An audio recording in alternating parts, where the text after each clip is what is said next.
painted smile. Once upon a time in the quaint village of Littleton, there lived a most peculiar artist named Edgar Perkins. He was known throughout the land for his mesmerizing paintings, but it was not his talent that set him apart. It was his peculiar choice of subjects. Edgar had an obsession with smiles, not the joyful, kind-hearted smiles that warm your heart, but the sinister, eerie grins that send shivers down your spine. His paintings featured people with the most grotesque, chilling smiles you could ever imagine, and yet his work was mesmerizing.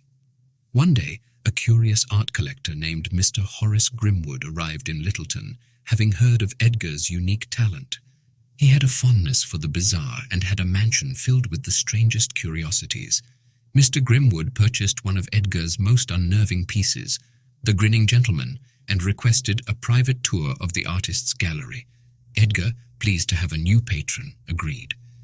The artist led Mr. Grimwood to a dimly lit room at the back of his studio.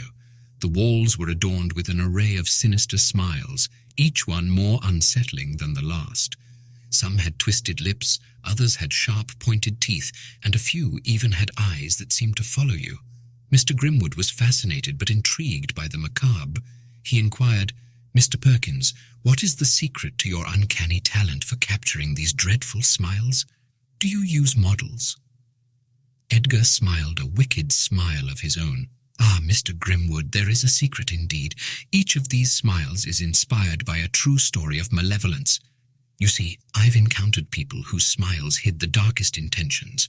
I've committed their dreadful grins to canvas, preserving their wickedness for all eternity." Mr. Grimwood was both impressed and chilled by the revelation. Before leaving, he made a peculiar request. "Mr. Perkins, I have a proposition for you. I'd like you to paint a portrait of me, but with the most sinister smile you can muster. I want to join the ranks of your chilling subjects."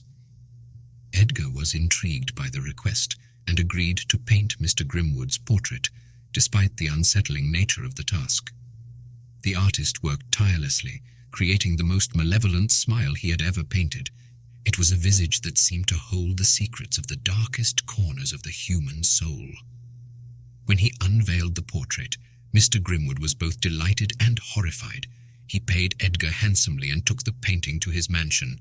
It was displayed prominently, right next to The Grinning Gentleman. As the days passed, Mr. Grimwood's servants noticed something peculiar. The smile in his portrait seemed to change.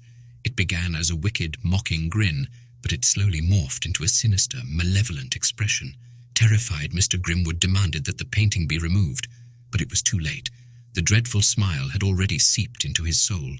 Mr. Grimwood's once jovial demeanor twisted into one of malevolence. He began to play cruel tricks on his servants, cackling with a chilling, wicked laughter. The smile on his portrait grew wider and more terrifying with each cruel act.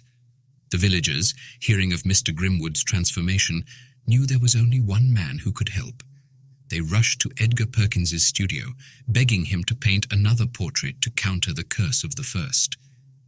Edgar agreed and painted a new portrait, one with the kindest, warmest smile he could muster. The painting was placed in Mr. Grimwood's mansion, facing the malevolent one. For days, the two portraits seemed to battle silently, their smiles warring for control.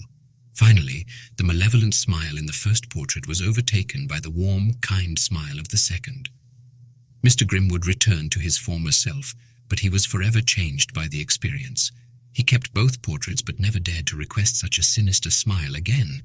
As for Edgar Perkins, he continued to create his eerie masterpieces, capturing the dreadful smiles that hid the darkest intentions of humankind.